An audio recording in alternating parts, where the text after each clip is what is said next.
तो फिर हेलो दोस्तों, आप लोग स्क्रीन पे देख रहे होंगे कि यूपी पीसीएस की विज्ञापन आ चुकी है। ठीक है, आप लोग अगर यहाँ पे क्लियर देखेंगे तो यहाँ पे लिखा हुआ है यूपी पीसीएस का ये विज्ञापन संख्या यहाँ पे लिखा हुआ है। ठीक है, A2E1 2022 एग्जैक्ट यहाँ पे क्लियर लिखा है। यहाँ पे क्लियर मैं जूम कर रहा हूँ, आप लोग स्क्रीन पे देखेंगे तो लिखा हुआ है कि सम्मिलित राज्य प्रवर अधीनस्थ सेवा यानी पीसीएस 2022 का ये आपका आवेदन है। इस चीज को ध्यान दीजिएगा।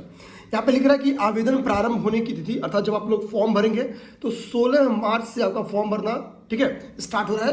तो 16 मार्च तो नो डाउट कि आज है बेसिकली। ठीक, और जो आवेदन की लास्ट यहाँ पे देखेंगे शुल्क जमा करने की जो लास्ट तिथि है वो आपका 12 अप्रैल है और सबमिट करने की एट लास्ट जो तिथि है वो आपका 16 अप्रैल है। यानी सीधी सी बात हम लोग कह सकते हैं कि फॉर्म भरने से लेकर उसको सबमिट करने तक में 1 मंथ का आपको टाइम दिया गया है। 1 महीने का टाइम पीरियड आप लोग के पास शेष है। तो पहली बात खुशखबरी यही है कि भैया चल यूपी पीसीएस का क्या है अटलास की जो विज्ञापन था वो जारी हो गया है और आज से हम लोग क्या है अपना फॉर्म आवेदन कर सकते हैं। 1 महीने का टाइम है। आप लोग से एक रिक्वेस्ट होगी कि बहुत देर मत करिएगा फॉर्म को भरने में। फॉर्म आप लोग जितना जल्दी भर लेंगे उतना ही आप लोग के लिए ठीक होगा। इस चीज को ध्यान देंगे। फॉर्म जितना जल्दी भर लिया जाए उतना ही जल्दी फॉर्म भरना अच्छा कदम माना जाता है। ये चीज ध्यान देंगे। अब यहां से हम लोग देखेंगे तो फॉर्म तो भराना स्टार्ट हो गया। फॉर्म भराने के साथ ही क्या होता है कि यूपी पीसीएस का महायुद्ध ऐसा माना जाता है कि आह्वान हो गया है कि यार अब तो महायुद्ध होना ही होना है। ये एकदम समझिए कि बेसिकली नाटो एंट्री कर चुकी है। अब किसके साथ? यूक्रेन के साथ। तो वर्ल्ड वार समझ आए कि यूपी पीसीएस वालों के लिए एक तरह से वर्ल्ड वार के स्टार्ट मान लिया जाता है। इस वर्ल्ड वार में जो सहायक है बेसिकली जो यूपी पीसीएस के लिए जो ये वर्ल्ड वार है परीक्षा रूपी, इसमें यूपी पीसीएस के लिए देखेंगे यूपीएससी हिंदी क्या की है, एक क्रैश कोर्स चलाई हुई है। ध्यान देंगे, एक क्रैश कोर्स चलाई हुई है। साथ ही साथ यूपीएससी हिंदी अपनी टेस्ट सीरीज भी चलाई हुई है। हम लोग क्या करेंगे अपने क्रैश कोर्स और टेस्ट सीरीज की जो डिटेल जानकारी है वो दे देंगे आप लोग को। तो क्रैश कोर्स और टेस्ट सीरीज की रिलेटेड किसी भी जानकारी को आपको 8840751912 पे संपर्क कर लेना होगा। ध्यान दीजिए, अभी इस टेस्ट सीरीज पे, इस क्रैश कोर्स पे आपका प्रॉपर होली की छूट चल रही है। तो ये समय सटीक है जब आप लोग इस टेस्ट सीरीज से, इस क्रैश कोर्स से जुड़ सकते हैं। तो ये तो हो गई पहली बात। अब यहाँ पे फॉर्म कैसे भरना है ये सारी डिटेल यहाँ पे चीजें लिखी गई हैं। ठीक है, तो अब यहाँ पे देखेंगे विशेष सूचना में। ठीक, आपको यूपीएससी की इस वेबसाइट पे जाना है uppcs.up.nic.in पे और ये पूरी प्रोसेस लिखी गई है कि आपको कैसे कैसे फॉर्म भरना है। यहाँ पे पूरा प्रोसेस लिखा गया है। तो आप लोग इस प्रोसेस को फॉलो करते हुए क्या कर सकते हैं कि फॉर्म भर सकते हैं। ये चीज ध्यान देंगे। पूरी डिटेल्ड आप लोग पढ़ेंगे क्योंकि इसको हम लोग पढ़ने बैठ जाएंगे तो ये लगभग 20 पन्ने का फॉर्म है। एक्चुअली इसमें जो ऑप्शनल सब्जेक्ट वगैरह है उन पे सारी डिटेल जानकारी दी गई है। बाकी मैंने कुछ और भी जानकारी जो थी वो एक वीडियो बनाया था, मैं उसमें दिया हूं। तो जो आगे जानकारी दी गई है आइए हम लोग उसको देख लेते हैं। ठीक, इसमें फीस शुल्क यहां पे देखेंगे क्लियर लिखा हुआ है कि किसकी कितनी फीस लगनी है। यहां पे कह रहा जो अनारक्षित वर्ग है, जो ईडब्ल्यूएस वाला वर्ग है इन लोग को, और जो अन्य पिछड़ा वर्ग है यानी ओबीसी वर्ग है, इनकी फॉर्म राशि आप लोग यहां पे देखेंगे कितनी रुपए लिखी है, 125 रुपए लगना है। ध्यान देंगे 125 रुपीज लगनी है। तो यहाँ पे जनरल कैटेगरी, ओबीसी और ईडब्ल्यूएस की कितनी रुपए फीस लगनी है फॉर्म भरने की, 125 रुपीज लगनी है। जो आपकी एससी और एसटी वर्ग है इनकी 65 रुपीज लगनी है। दिव्यांग श्रेणी को ओनली 25 लगनी है क्योंकि परीक्षा शुल्क एकदम लिया नहीं जा रहा है, केवल प्रक्रिया शुल्क उनसे लिया जा रहा है। इस चीज को ध्यान देंगे। तो सारा डिटेल जो फीस वगैरह है उस फीस वगैरह की डिटेल जानकारी आपको यहां पे दी गई है। अब इसके बाद से आप देखेंगे हम लोग नेक्स्ट कॉलम पे है कि तो सारी डिटेल जानकारी इसको एक बार फॉर्म भरने के पहले यहाँ पे क्या कर लेंगे, पढ़ लेंगे। यहाँ पे रिक्तियों की संख्या लिखी है। ठीक है, रिक्तियों की संख्या इसके हिसाब से अभी 250 रिक्तियां हैं। अभी जो फॉर्म आया है इस फॉर्म के हिसाब से अभी अपने पास कुल कितनी रिक्तियां हैं, तो अपने पास कुल 250 रिक्तियां हैं। यानी ये 250 वो पोस्ट है जिनके माध्यम से हम लोग को क्या करना है कि फाइट करना है। इन रिक्तियों में कह रहा है कि कौन कौन से पोस्ट है, तो डीसी की पोस्ट है, डीएसपी की पोस्ट है, खंड विकास अधिकारी अर्थात बीडीओ की पोस्ट है, और इसी तरह से अन्य पद भी शामिल है। जो जो अन्य पद शामिल है उन सभी पदों के बारे में यहाँ पे चर्चा किया गया है, आप लोग यहाँ पे देख सकते हैं। ठीक है, ध्यान देंगे इन 250 पोस्टों में क्या है, इस 250 पोस्ट में जनरल पोस्ट के साथ साथ, ठीक है, जनरल पोस्ट के साथ साथ क्या है, स्पेशल पोस्ट भी है। स्पेशल पोस्ट भी शामिल है। ये चीज अपने दिमाग में रखना है कि जनरल प्लस स्पेशल पोस्ट इसमें शामिल किया गया है, अर्थात दोनों ही पोस्ट इसमें शामिल है। और स्पेशल पोस्ट का मतलब क्या होता है, मैं अभी स्पेशल पोस्ट का क्या मतलब ये सारी चीजें आपको बताने जा रहा हूँ। यहाँ पे आरक्षण से संबंधित डिटेल जानकारी दी गई है, तो वो दोस्त जो आरक्षण का लाभ उठा रहे हैं एक बार फॉर्म भरने के पहले ये डिटेल जानकारी वो लोग क्या करेंगे, पढ़ लेंगे।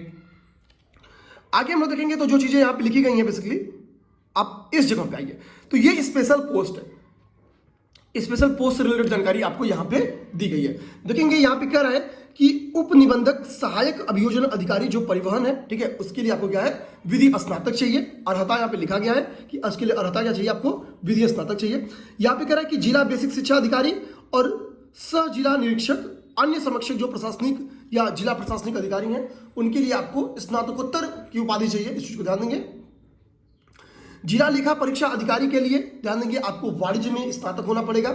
सहायक नियंत्रक विधिक माप विज्ञान के लिए आपको एक विषय के रूप में आपके पास फिजिक्स होना चाहिए, ये चीज ध्यान देंगे।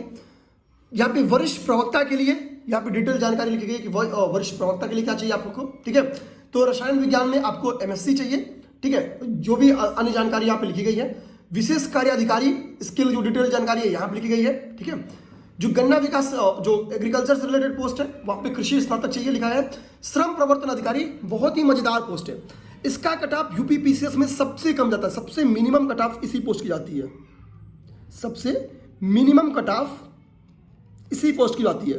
फाइनली आपको मैं इसकी कट ऑफ कल एक बार फिर से दिखा दूंगा। यहां पे ध्यान देंगे जिसकी इकोनॉमी है, ठीक है, वो भी दे सकते हैं, समाजशास्त्र है वो भी दे सकते हैं, ठीक है।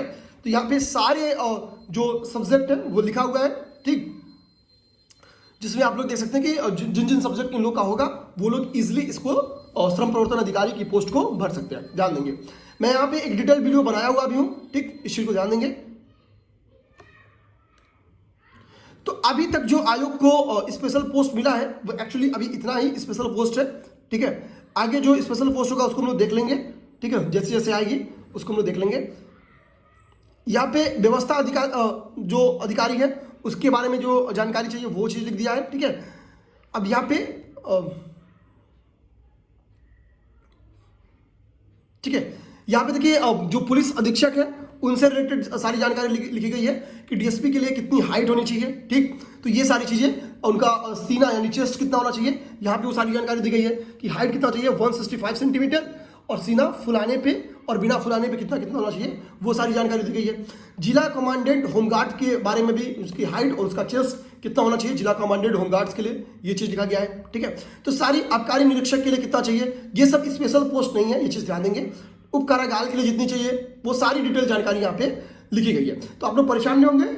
जो दोस्त जिला युवा कल्याण अधिकारी का देखेंगे यहाँ पे, तो जिला युवा कल्याण अधिकारी की कितनी कितनी आपको हाइट चाहिए, ये सारी चीजें यहाँ पे जानकारी लिखी गई है, चेस्ट कितना चाहिए ये सब लिखा गया यहाँ पे, ठीक है।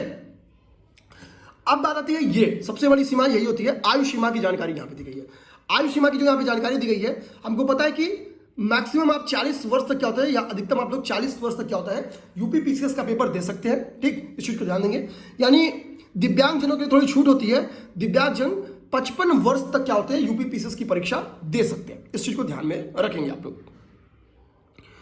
यानी सीधी सी बात है कि इस हिसाब से अगर हम लोग जा रहे हैं तो हम लोग यहाँ पे कह सकते हैं, यहाँ पे सारी जानकारियां लिखी गई हैं 2001 तक के लोग। यहाँ पे अभी मैं देख लेता हूँ यहाँ पे डिटेल जानकारी, अगर वो जो मैं बोल रहा हूँ वो लिखा है कि नहीं, ठीक है। कुल मिला के मैं आपको एक चीज बता देता हूं कि अगर आपकी 1 जुलाई तक आप लोग की एज 21 ईयर हो जा रही है तो आप लोग UPPCS का फॉर्म भर सकते हैं। ध्यान देंगे 1 जुलाई तक अगर आपकी उम्र 21 वर्ष हो जा रही है तो UPPCS का फॉर्म आप लोग भर सकते हैं, ये चीज ध्यान देंगे आप लोग, ठीक है। आय रिलेटेड अन्य डिटेल में जानकारी कैटेगरी के हिसाब से यहां पे लिखी गई है, तो अन्य लोग यहां पे देख लेंगे, ठीक है। तो बस ये जो UPPCS का बेसिकली ये डिटेल फॉर्म था, यही था।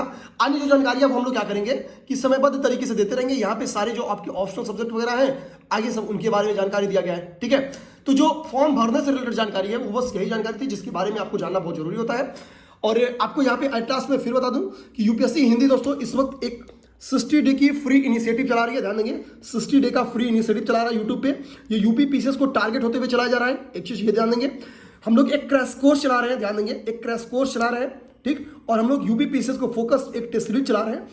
इन दोनों की फीस देखेंगे बहुत न्यूनतम रखी गई है। इससे रिलेटेड किसी भी जानकारी के लिए आपको 8840751912 पे संपर्क कर लेना होगा। ठीक है, तो उम्मीद करते हैं जो भी जानकारी है आप लोग को मिल गई होगी।